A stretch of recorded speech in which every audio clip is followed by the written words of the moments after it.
¿Qué significó? ¿Qué implicancias tuvo? ¿Cómo cambió el mundo? Y si que cambió para mejor o para peor, está simbolizado para muchas personas en un símbolo, que fue la caída del muro de Berlín. Como el fin, se ha hablado de la Guerra Fría y entre Occidente y el mundo de Europa Oriental. Y para eso tenemos acá en el estudio a una persona que vivió en Berlín, en la época que el muro existía, que ha escrito mucho sobre Berlín, ha criticado, ha cambiado de posición política, incluso desde que estaba ahí hasta ahora, y que es un escritor muy conocido en Chile, Roberto Ampuero, ex ministro de Cultura también del gobierno anterior. Muchas gracias por estar acá. Queremos invitarlo a ver una nota introductoria y conversamos.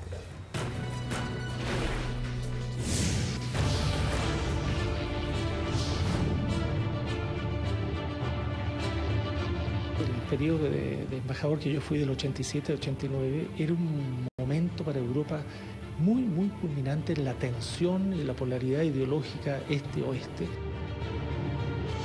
El año 1989 significó simbólicamente el término de la Guerra Fría.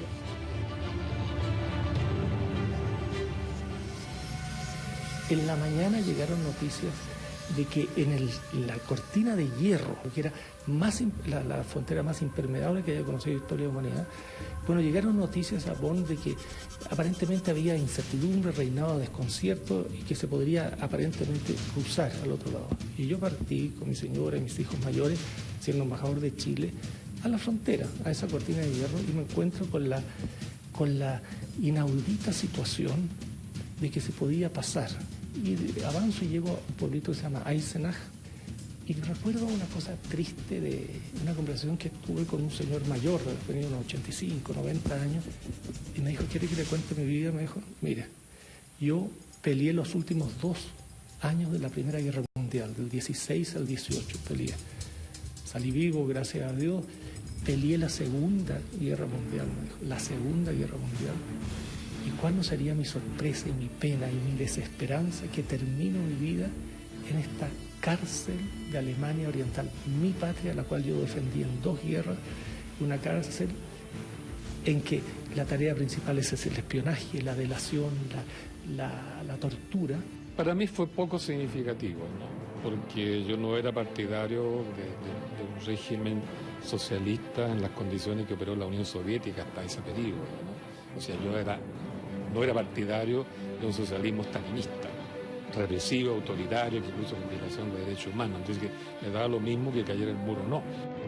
Marx dice que el único criterio de la verdad es la práctica, y que la RDA fue una práctica fallida, por lo tanto no era cierto lo que ahí se afirmaba. Pero hay que entender que el mundo cambió radicalmente y que hoy día hay que enfrentar los cambios desde la perspectiva de lo que tenemos.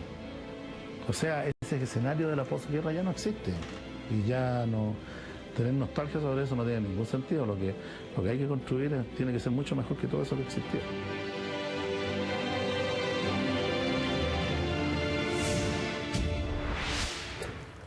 Roberto, sin duda, para los alemanes, la caída del muro es un hecho gravitante, absolutamente gravitante. Cuando cayó el muro, surgieron inmediatamente proyecciones también para el mundo. Y muchas de esas proyecciones eran extraordinariamente optimistas, pero extraordinariamente entusiastas. Se acabaron los problemas entre las grandes potencias, iba a haber un camino hacia un mayor entendimiento. La economía que había triunfado era una economía que iba a proveer estos mecanismos de libertad y de transacción.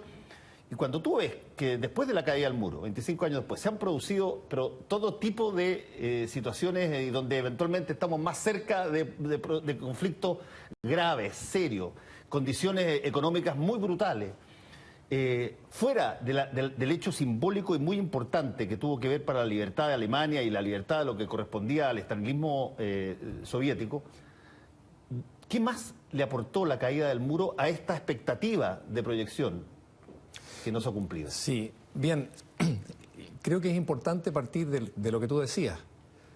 Cuando cae el muro, más allá del peso simbólico de lo que esto significa por el hecho de que desaparece la frontera y la franja de la muerte, en el fondo entre Europa Oriental, Europa comunista y Europa Occidental, el mundo libre, Se produce también una cosa que tiene que ver con el que los alemanes lograron su libertad, los alemanes orientales, y además logran dar un paso importante hacia algo que va a desembocar en lo que es la reunificación de Alemania y generar una Alemania que por primera vez va a jugar un papel muy positivo en Alemania, en Europa, va a disminuir también los temores que siempre se tuvo en Europa con respecto al poderío alemán.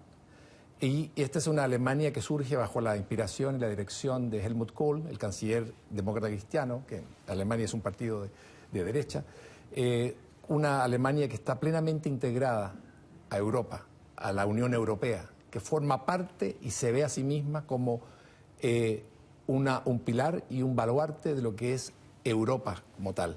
No se ve a sí mismo como un país netamente independiente, con aspiraciones y objetivos propios, sino que integrada al resto del mundo. Ahora, ¿qué ocurre?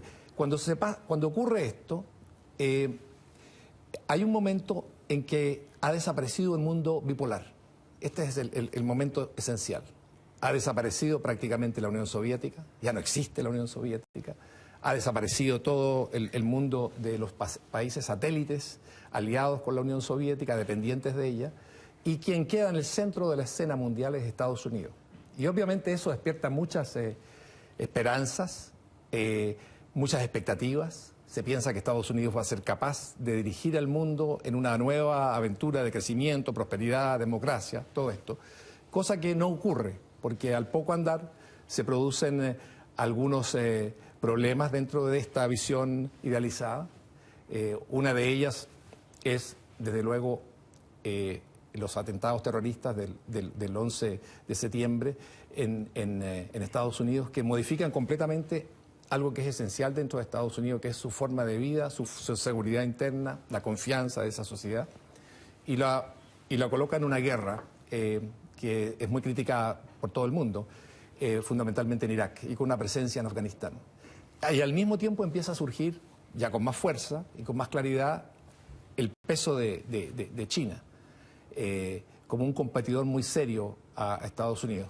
Y otros países más. Está Japón, está la Unión Europea, está apareciendo India, y todo esto genera un mundo multipolar. Aparecen también actores, y esto lo estamos viendo con más claridad, que son importantes, como el terrorismo islámico. Todos estos son factores que de pronto desordenan el naipe. Pasamos del mundo bipolar, que era muy claro, lucha entre este y oeste, dos sistemas con visiones ideológicas más completamente distintas, y una infraestructura y un ordenamiento económico distinto. Llegamos al mundo unipolar, dominado por Estados Unidos, que dura poco, y después se produce este desorden y este surgimiento de varios polos. Y en esa situación estamos hoy, donde nada está definido. Es un mundo que se está rehaciendo, se está reformando. Estados Unidos muestra claramente un proceso de pérdida de hegemonía a nivel mundial. China lo reta con cada vez mayor peso. India está presionando sobre lo que es China también. Japón en tensiones con China. Estamos en un proceso de reordenamiento mundial. Felipe. Hablábamos antes de iniciar esta conversación, Roberto, fuera en los comerciales, digamos, de el impacto, obviamente, que causa, sobre todo para las generaciones más jóvenes, enterarse efectivamente de lo que era, más allá de los significados, específicamente el muro de Berlín, lo que significaba en términos de conculcación de libertades, de violencia, de muerte, es algo que parece muy extraño. Pero conversábamos que hoy en el mundo hay todavía varios muros. Hoy 2014, digamos, hoy noviembre de 2014, en Israel, en la frontera de México con Estados Unidos. En Irlanda del Norte, en Belfast, están los que están en el norte de África. Entonces una de las cosas bonitas que ha tenido, creo yo, este recuerdo de estos 25 años, es que ha habido una cosa como de... Qué impresionante que pasara eso, como si fuera una cosa muy lejana. Y no es tan lejano todavía. La enseñanza que podría haber dejado eso en términos... O sea, levantar muros para ponerlo... Sigue siendo una práctica una fórmula de la raza humana para solucionar problemas. Levantar muros y matar al que lo pasa, digamos, o impedir que alguien salga de ahí o entre ahí. En ese sentido no no parece haber surtido tanto efecto toda esta desazón para la raza humana que significó la creación del muro de Berlín. Bueno, yo creo que hay que entender esto en su contexto histórico. La construcción del muro de Berlín obedece a algo que está profundamente enraizado con visiones ideológicas a nivel mundial. Por un lado, tenemos el mundo occidental, basado en economías de mercado, con democracias parlamentarias, y encabezado en ese momento por los Estados Unidos, y apoyado fundamentalmente por los países europeos, occidentales. Y por otro lado teníamos este modelo, esta utopía hecha realidad, el socialismo realmente existente, que obviamente en Chile jugó un papel importante como influencia en los años 70-73 bajo el gobierno de Salvador Allende, que quiere construir un socialismo, pero un socialismo con, como se decía, sabor a empanada y vino tinto. ¿Y qué es lo interesante acá? Que al surgir esta confrontación, esta convivencia, queda en evidencia lo siguiente, que ese modelo que iba a representar supuestamente el futuro del desarrollo humano, una sociedad justa, igualitaria, ¿verdad?, donde el hombre iba a poder desplegar todos sus talentos y capacidades, de pronto lo que queda en evidencia es que necesita de algo tan tremendo y tétrico y dramático y condenable como una franja de la muerte con un muro para poder coexistir con Occidente. Y esto se debe a su debilidad y su fracaso económico, porque obviamente el Estado, y aquí lo que hay una concepción estatista poderosa, ¿verdad?, nunca es capaz de competir con lo que es la diversidad de iniciativas, la riqueza de los individuos, de la propiedad privada en el Occidente. Pero déjame terminar. Mi punto, Roberto, es que hoy, 2014, la solución para muchos sigue siendo construir un muro, más allá de esas realidades. Pero yo pienso que son distintas incluso. De acuerdo. Por eso, no se pueden meter en el mismo saco. Lo importante aquí, porque esto hay que verlo punto por punto. Si uno empieza a sumar todos los otros muros, no podríamos llegar a algo que yo creo que es lo central hoy. Estamos celebrando 25 años de la caída del muro y la reunificación también de Alemania y en democracia. Y esto tiene que ver con un fracaso de alguien. Aquí, hace 25 años lo que ocurre es el fracaso del socialismo a nivel mundial. La política estatista llevada a su extremo fracasa por el rechazo de las poblaciones que tuvieron que tolerarlo y existir bajo ese régimen dictatorial. Y eso es lo que queda claro en evidencia. Y eso es lo que hay que recoger como lecciones para los distintos países. Fracasa porque es incapaz de darle prosperidad a su gente, fracasa porque es incapaz de competir frente a Occidente, fracasa porque no genera una cultura democrática, porque no genera un parlamento, porque genera presos políticos, porque es una sociedad que no puede ser modelo para nadie, es una sociedad enclaustrada en sí mismo que no representa una alternativa para nadie. Entonces, yo creo que esa es la lectura que hay que hacer inicialmente. ¿Y por qué fue necesario el muro? Yo creo que eso es lo central. ¿Por qué fue necesario el muro? Y hay otra pregunta. ¿Por qué hoy muchos siguen justificando la necesidad de ese muro? Fernando. Bueno, estaba pensando, Roberto, que obviamente que la diferencia entre este muro y todos los demás es que los demás muros son para que no entren y este era para que no salieran. No es lo mismo la reja que uno pone en su casa para que no entren los ladrones a la reja que ponen en una campo de concentración. Solo va a ser el punto, Fernando, pero no todos, porque el de Israel con Palestina tiene la misma lógica. Para que no salgan tampoco. No, para que no entren, básicamente. Para que no se muevan. Para que no entren supuestamente para que no entren los guerrilleros palestinos, algo así. Básicamente, en Estados Unidos el muro es para que no entren los inmigrantes. Básicamente son para que no entren y este muro era para que no salieran. Esa era la cosa distintiva. Pero tampoco querían que entraran alemanes federales. Puede ser, pero básicamente sí, pero lo principal es, por ejemplo, te voy a dar un par de cifras que se me habían olvidado. Yo me acuerdo, viví ese periodo del muro cuando se construyó y salían las noticias que de la noche a la mañana. Fíjate que el año 61 en que se construye, unos meses antes pasaba, en julio del 61, aquí anoté las cifras, están en todas partes, se fueron 30.000 personas en un mes. En la primera semana de agosto alcanzaron a arrancar 21.000. Y era tal brutal la salida de gente que el historiador Tony Judt, que murió hace poco y muy famoso, dijo, a este ritmo la República Democrática Alemana se va a quedar sin ciudadanos, se va a quedar sin gente. Entonces tuvieron que poner un muro para que no se fuera la gente. Y eso ya en sí es una muestra del fracaso del sistema. Y cuando se derrumba es la constatación que el sistema había fracasado, que ya no daba más. Yo creo que esa es la gran lección que da este muro. Que que el sistema, ese modelo que tenía todas las ventajas en el papel de lo justo. ¿Quién no fue en algún momento llamado por ese llamamiento? Tú fuiste uno de ellos. viste lo que pasaba en Cuba en un momento dado, viste lo que pasaba en Alemania y te diste cuenta que la realidad estaba a años luz de la teoría. Y aquí yo te quiero hacer una pregunta. ¿Cómo sientes tú, cómo vives ahora el hecho de que hay gente que nunca puso un pie en ninguna parte de esa, o que los llevaron en estos turismos, digamos, políticos, con unas secretarias bilingües muy amistosas que la pasaban bomba y volvían con los ojos abiertos así como... Cuando gente así, o niños que no han vivido eso, que no supieron del muro, que no saben ni cuándo se construyó, te llaman desleal, te llaman traidor, te tratan de facho, porque sencillamente tú constataste una realidad y dijiste no puedo seguir creyendo en esta cuestión. ¿Cómo lo sientes? Bueno, mira, primero yo lo que siento es más bien respaldo de la gente, porque hay aquí en Chile. Lo que hay obviamente son algunas minorías que siguen justificando lo injustificable, que tiene que ver con el hecho de apoyar un modelo que para existir necesita instalar un sistema de seguridad que en realidad compite y supera a lo que son los sistemas de seguridad que tienen las cárceles de alta seguridad de los Estados Unidos. Entonces, ese es el tema inicial. Después yo pienso que aquí hay un tema que tiene que ver con la honestidad intelectual y política de las personas. Y una concepción también que tiene que ver con la política vista como una actividad tribal. Yo abracé la causa del comunismo teniendo 17 años. Yo estaba en el colegio alemán, no es muy usual que alguien del colegio alemán se convierta en un militante comunista, y di el paso, ingresé a la Juventud Comunista porque creí, como estos jóvenes que nunca han visto el socialismo real ni lo conocen, o si van a Cuba lo conocen como turistas, porque creí que era representar una alternativa real de desarrollo justo y vamos a decir, necesario para Chile. Yo creí que esa es la vía de desarrollo. Y por eso abrazo la causa comunista siendo estudiante del colegio alemán. Y conozco, después del golpe de Estado, donde comienza la dictadura de Augusto Pinochet, yo me voy, por razones que explico en este libro, Detrás del Muro, que no viene al caso explicar ahora, me voy a Alemania Oriental, estoy un tiempo allí y viajo después a Cuba.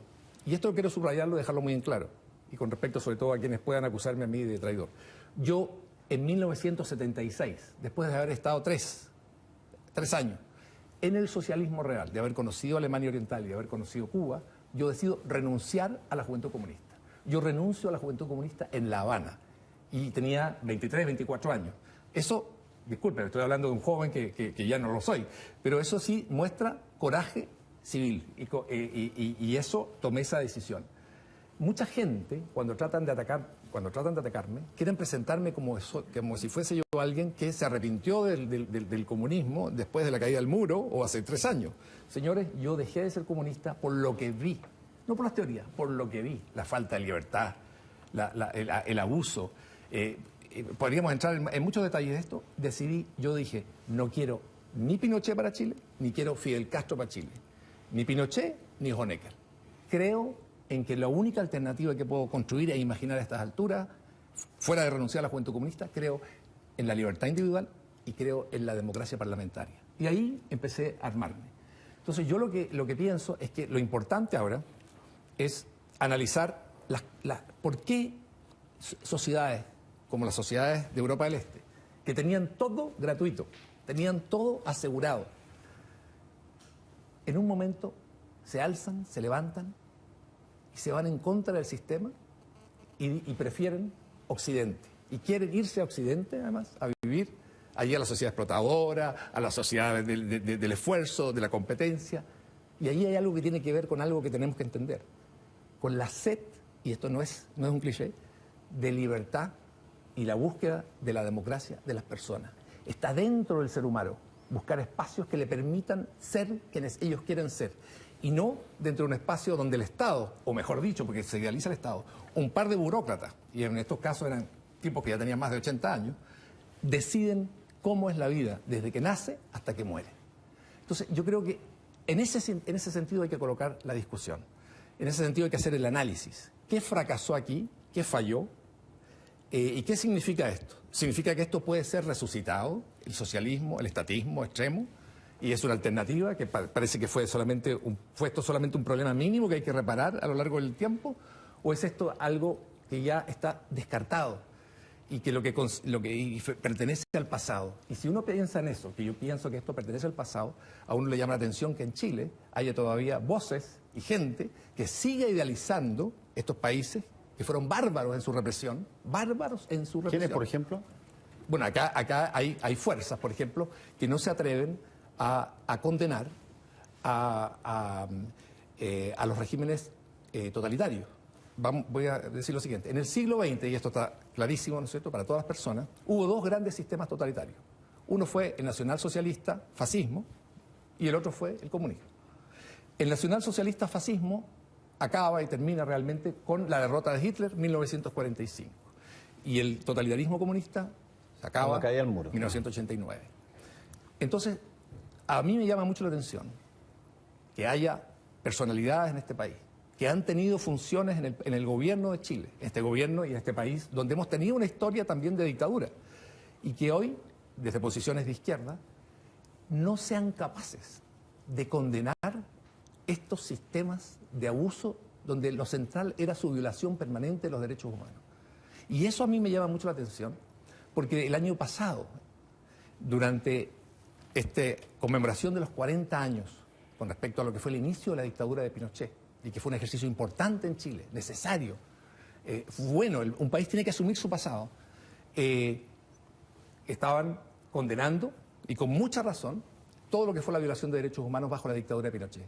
Sin embargo, al mismo tiempo, en menos de un año, lo que hacen es guardar silencio con respecto a las dictaduras de Europa Oriental, donde vivieron chilenos, porque nosotros vivimos. Fíjense, la experiencia de chilenos en los países comunistas de Europa Oriental y en La Habana es parte de la historia de Chile. Deja interrumpirte un segundo en eso, porque es interesante que tu percepción esté mucho más centrada, digamos, en las libertades, más que, por ejemplo, en la eficiencia económica. ¿Cuál es tu opinión de ese choque también de la economía en los lugares que te tocó vivir con lo que es la economía del libre mercado occidental? Ahí tienes también una definición tan clara y tan dura de una cosa a la otra, porque incluso dijiste, tenían todo. Lo que quisieran lo tenían, en educación, en salud, qué sé yo. ¿Por qué hace esa diferencia? Sí, a ver, tenían todo a un muy bajo nivel, en una pobreza compartida, era la miseria repartida. En Rumanía, por ejemplo, claramente, con mayor pobreza que en Alemania Oriental. Alemania Oriental era el país más próspero de la Europa del Este. Y fíjate que fue incapaz de competir y de ser mínima en términos económicos con Alemania Occidental. Quiero decirte que Alemania Oriental cae por la presión de su gente, que ya no soporta seguir viviendo bajo un régimen de partido, en el fondo, único, dictatorial, totalitario, y también por su fracaso económico. Alemania Oriental, lo que le ocurre es que en los años 75, por allí, Erich Honecker, que es el penúltimo dirigente comunista de Alemania Oriental, inicia un programa de política social y de vivienda, donde incorpora millones de dólares, vamos a decir así, para dar alguna respuesta a las demandas de la población, porque el Estado comunista, por ineficiente, no era capaz de satisfacer las necesidades de la población. Y lo que hace entra en un endeudamiento tremendo con Occidente. Cuando Alemania Oriental cae, cuando el muro cae, Alemania Oriental está quebrada. Y esa es otra cosa interesante. Y te lo preguntaba porque mucha gente dice que ese es el tema. Bueno, no, es que son varios temas. Incluso es más el que la fracaso libertad. económico y el fracaso en términos de libertad. Es un sistema que por su economía, porque el Estado domina todo, porque el Estado quiere controlar. Imagínense ustedes, porque hay que pensarlo. Son señores, el Estado porque se idealiza, personas de 80, 70 años, que se sientan, o se sentaban, ¿verdad?, a la mesa para planificar por 5 años el consumo de cada uno de los individuos del país. Las chaquetas, tu chaqueta, el suéter de Fernando, mi camisa, lo planificaban y determinaban cómo la gente iba a consumir o tenía que consumir. Y siempre con una economía absolutamente incapaz de alcanzar al nivel de demanda que tenía la población. Entonces, era esto, en términos económicos, además, una catástrofe anunciada. No hay ni un país socialista, ninguno, y si me hablas de China, es otro sistema, en términos económicos otro, que haya podido dar respuesta a las necesidades más básicas de su población. Llámese Cuba, en América Latina, conseguir un mango que crece con la lluvia de la lluvia natural, hasta cosas más complejas, es una odisea. Ni en Europa. Y el modelo más importante y más exitoso y más rico del mundo comunista en Europa fue Alemania, República Democrática Alemana, donde la gente lo único que quería era irse del país. Déjame hacerte una pregunta, Roberto. Sí. Yo te seguí varias entrevistas que tú diste, en una que me pareció muy interesante el título, porque después busqué el título en tu respuesta y no apareces nunca diciéndolo, pero es una entrevista que te hizo Raquel Correa el año 2009, donde tú dices: yo reclamo el derecho a ser converso. Así es. Pero no aparece en el texto, así que no sé si que lo puso sí, la lo Raquel. dije, claro, sí. Y sobre eso, sobre eso te quería preguntar, sobre la lógica del converso. Así es es. decir, alguien que abraza una cosa, que milita en algo, que lo cree a pie juntillas, que supongo que convence a otros que militen con él, de que todo esto que tú estás contando, la economía planificada a 5 años y que parece que fuera una sorpresa, para ti no era sorpresa, era el ideal, era la cosa que tenía que ser.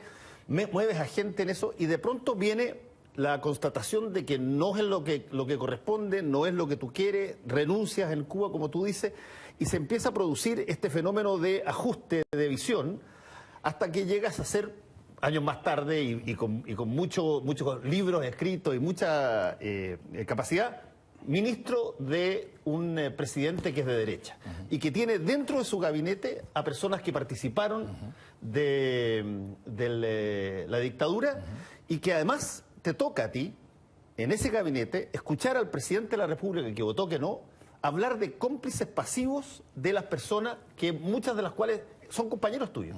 Te quiero preguntar, casi por una necesidad periodística, ¿se discutió eso adentro? ¿Tú asumes lo que dice el presidente como lo que él dijo? Las personas que pudiendo saber no quisieron saber, las personas que pudiendo hacer no hicieron nada. Y se produce una situación ahí porque una cosa es que tú hayas cambiado de opinión, pero tú sigues manteniendo tu opinión, por lo menos yo te he seguido todas las entrevistas, nunca has variado tu opinión respecto a la dictadura de Pinochet, ni la violación de derechos humanos. Por lo tanto, cuando se produce esa situación, me encantaría saber si es que se produce la discusión. Sí, a ver, primero, yo desde que renuncio a las Juventudes Comunistas, 1976, lo que sí sé es que no quiero dictaduras ni de izquierda ni de derecha. Y ese ha sido mi discurso hasta ahora. Y es curioso que sea complicado en nuestro país, primero rectificar y después decir: yo no quiero dictaduras ni de un color rojo ni de un color pardo, porque hay mucha gente que está buscando otro tipo de análisis detrás de esto, como una traición, como alguien que se vendió a algún sector. Y eso es mi planteamiento central, no a dictaduras de izquierda o derecha. Segundo punto, yo no pertenezco a ningún partido, yo soy una persona que me considero independiente. Tengo mi obra publicada internacionalmente, tengo vamos a decir, es malo que lo diga ya, ciertos pergaminos con respecto a mi obra a nivel internacional. Y yo, cuando fui invitado por el presidente Piñera a representar a Chile, subrayo lo de Chile, como embajador en México y después como ministro de Cultura, fui y entré como quien soy. Y todo el mundo me ubica y sabe lo que yo pienso con respecto a las dictaduras de izquierda y con respecto a las dictaduras de Pinochet. Obviamente, y ustedes conocen y saben y conocen perfectamente el discurso del presidente Sebastián Piñera el año pasado, para el 11 de septiembre, que fue uno de los discursos que me hubiese querido también escuchar, quizás con mucha claridad, de otros también dirigentes, pero de la izquierda también, con esa claridad. Porque fíjense que esto de cómplices pasivos de pronto se vuelve algo muy actual. En ese momento prácticamente fue entendido como las personas que bajo la dictadura de Pinochet, de una u otra forma, mantuvieron una actitud, vamos a decir, de ignorar lo que estaba ocurriendo o no quisieron saberlo. Pero también esto es muy válido hoy, es muy interesante con respecto a los chilenos, dirigentes de izquierda, que habiendo vivido en los países comunistas, en la RDA o habiendo vivido en Cuba, también fueron cómplices pasivos, porque no dijeron nada. No levantaron su voz y todavía no la levantan. Ahora, con el tercer punto, con respecto a lo que me pregunta, en el momento que yo entro al gabinete, y tuve el privilegio de formar parte del gabinete del presidente Piñera, en ese momento, recuerda que yo estuve un año prácticamente como ministro de Cultura, ese tema no se tocó dentro del gabinete. Había acciones y posturas y temas y problemas que resolver que eran muy prácticos, que se conversaban allí. Pero en términos yo creo que esto es lo interesante. Es una decisión del presidente Piñera que dice y señala que un país tiene que asumir y los sectores tienen que asumir sus responsabilidades históricas. Y yo creo que fue un gran paso. Yo no soy de derecha, yo soy un liberal. Y yo pienso que hacia la gente que de una u otra forma estuvo apoyando el régimen militar, lo que hace es que le abra un gran camino al sector, a los jóvenes sobre todo, que no habían ni nacido cuando la dictadura de Pinochet o que eran muy niños, para que ellos, libres de un compromiso que alguna gente de derecha tuvo en su momento con lo que fue el régimen de Pinochet, puedan actuar libremente, puedan presentarse en las elecciones sin que nadie los acuse de tener algún tipo de vínculo o de complicidad con la dictadura de Pinochet. Y Roberto, ese desencanto y esa desilusión de un sistema político determinado me llama la atención en términos humanos, digamos, por un escritor, como dices tú, con una trayectoria, que no haya generado también un desencanto de la política en sí misma. ¿Por qué vuelves después, aunque sea al otro lado de lo mismo, pero vuelves no te voy a decir a meterte en lo mismo, pero sí a volver a cumplir roles que tenían que ver con eso, a volver a... ¿Por qué no te quedaste, qué sé yo, solo en la escritura? Sí. Bueno, no alcanzó para tanto el desencanto. Lo que pasa, mira, a ver, hay un gran filósofo que yo admiro mucho que se llama Epicuro, que él hablaba de su jardín y ponía al frente y muy lejos la polis. Él decía, yo me escapo y me alejo de la polis, me interesa mi pequeño mundo del jardín, hablar con amigos, comer nueces, tomar agua y un poco de vino. Yo soy, en ese sentido, anti-Epicuro. Yo pienso que uno, como escritor, y en el caso mío, particularmente, esto puede ser distinto en otro novelista, para mí, la vida de la polis, en este sentido, la política, está...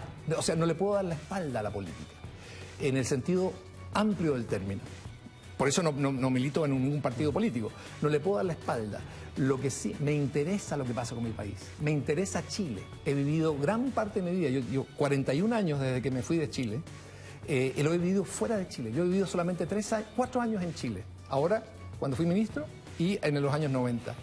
Chile me interesa, no me da lo mismo. Y cuando el presidente Piñera me invitó a mí a formar parte del cuerpo diplomático y representar como embajador y después como ministro, yo dije, yo voy en esto, me interesa, yo siento que me identifico con muchas de las posiciones del presidente Piñera con respecto también a mi visión de lo que debe ser un Chile moderno, pero también con respecto a lo que fue algo muy importante, su visión de los derechos humanos y la visión de los derechos humanos en Chile. Y su historial en ese sentido de haberse opuesto a Pinochet. Entonces me pareció importante, me pareció que yo debía asumir esa responsabilidad. ¿Hubo cuotas de desilusión también en esto? No parecía lo otro, pero ¿hubo cuotas de desilusión? A ver, yo diría que lo que más hubo acá fue un esfuerzo que se entregó por completo. Se hizo, esto de 24/7 era cierto, con un jefe muy exigente, ¿verdad?, todo el tiempo, llamando y preguntando y conocimiento de esto. Posiciones menos prácticas para generar un gobierno que se... Pero lo que sí fue importante, yo creo que esto, y yo pienso en esto, en la gente joven, la comunicación con la gente joven, porque este país, a veces pienso que a lo mejor perdió la generación mía, la que es un poco mayor, que se dividió y se enfrentó y se polarizó en Chile en los años 70, de 70 a 73, y que hoy siguen enfrascados en esta discusión, como si estuviese el 70-73 presente. Yo creo que el Chile tiene que superar esto de buena forma. A lo mejor solamente la solución es biológica. Una vez que nosotros todos desaparezcamos, los jóvenes pueden iniciar un camino nuevo. Lo que me preocupa es que se transfieren y se heredan los odios y los resentimientos. Y entonces este país puede caer en una trampa de la cual no va a poder recuperarse en muchos decenios. Roberto Ampuero, muchas gracias por haber estado en Toledo en Cero. Muchas gracias por la invitación. Volvemos.